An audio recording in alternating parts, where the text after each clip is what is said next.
നമസ്കാരം. ഇറാനെതിരായ നീക്കങ്ങളിൽ ഇനി അമേരിക്കയുടെ സഹായത്തിനായി കാത്തുനിൽക്കാൻ ഇസ്രയേൽ തയ്യാറല്ലെന്ന് ശക്തമായ സൂചന നൽകി പ്രധാനമന്ത്രി ബെഞ്ചമിൻ നെതന്യാഹു രംഗത്തെത്തിയിരിക്കുകയാണ്.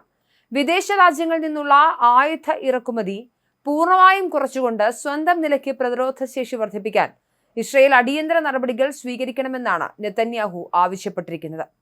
ഇറാനിൽ നിന്നും അവരുടെ സഖ്യകക്ഷികളിൽ നിന്നും നേരിടുന്ന ഭീഷണികളെ ചെറുക്കാൻ രാജ്യത്തിന് സ്വന്തമായി ആയുധ ഉൽപാദന സംവിധാനങ്ങൾ വേണമെന്ന നിലപാടിലാണ് അദ്ദേഹം.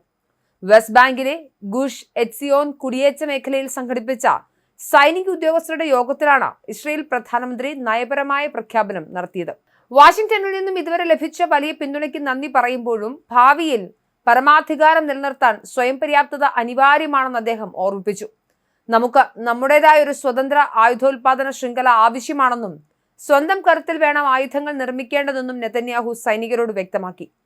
നിലവിൽ ഇറാനെയും അവരുടെ കീഴിലുള്ള സായുധ സംഘങ്ങളെയും ഇസ്രയേൽ ശക്തമായി നേരിടുന്നുണ്ട്. അവർക്ക് വലിയ തിരിച്ചടികൾ നൽകാൻ കഴിഞ്ഞിട്ടുണ്ടെങ്കിലും ഈ പോരാട്ടം ഇവിടെ എങ്ങും അവസാനിക്കാൻ പോകുന്നില്ല. വരും തലമുറകളുടെ സുരക്ഷ ഉറപ്പാക്കണമെങ്കിൽ മറ്റ് രാജ്യങ്ങളെ ആശ്രയിക്കുന്നത് അവസാനിപ്പിക്കണം. വരും പതിറ്റാണ്ടുകളിൽ ഇസ്രയേലിന്റെ സ്ഥാനം എവിടെയായിരിക്കണം എന്ന് തീരുമാനിക്കുന്നത് ഇന്നത്തെ നമ്മുടെ സൈനിക ശക്തിയായിരിക്കും.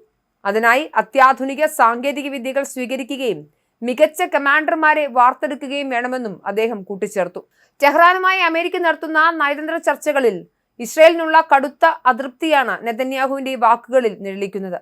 ഭാവിയിൽ അമേരിക്കൻ നയങ്ങളിൽ ഉണ്ടാകുന്ന മാറ്റങ്ങൾ ഇസ്രയേലിന്റെ സൈനിക നീക്കങ്ങളെ ബാധിച്ചേക്കുമെന്ന ആശങ്കയും ജെറുസലേമിനുണ്ട്.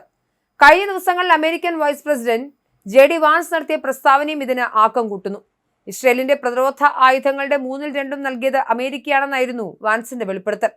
ഇതിന് പിന്നാലെയാണ് സഹായം കൈപ്പറ്റുന്ന രീതി മാറ്റി തുല്യ പങ്കാളിത്തത്തോടെയുള്ള 10 വർഷത്തെ പുതിയ സുരക്ഷാ കരാറിനായി ഇരു രാജ്യങ്ങളും ചർച്ചകൾ ആരംഭിച്ചത്. അതേസമയം പശ്ചിമേഷ്യയിലെ പുതിയ രാഷ്ട്രീയ നീക്കങ്ങൾ ഇന്ത്യക്ക് വലിയ ആശ്വാസം നൽകുന്ന ഒരു സാഹചര്യം കൂടിയുണ്ട്. ഇറാനും US തമ്മിൽ യുദ്ധം അവസാനിപ്പിക്കാനുള്ള ധാരണയിലെത്തിയതോടെ മേഖലയിലെ സമാധാന അന്തരീക്ഷം തിരികെ വരികയാണ്.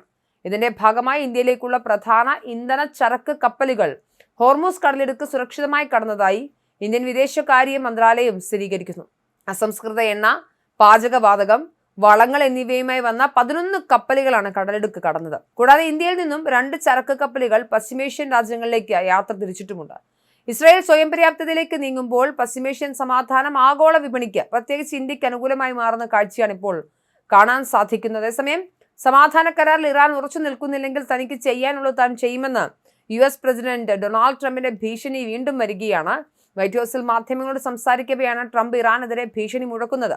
US ഇറാനും തമ്മിൽ സ്വിറ്റ്സർലൻഡിൽ നടന്ന ചർച്ചകൾ വളരെ നല്ലതായിരുന്നുവെന്ന് US vice president JD Vance പറയുന്നുണ്ട്. രാജ്യാന്തര ആണവോർജ്ജ ഏജൻസിയുടെ നിരീക്ഷകരെ രാജ്യത്തിനകത്ത് പ്രവേശിപ്പിക്കാൻ ഇറാൻ സമ്മതിച്ചതായും വാൻസ് പറഞ്ഞു.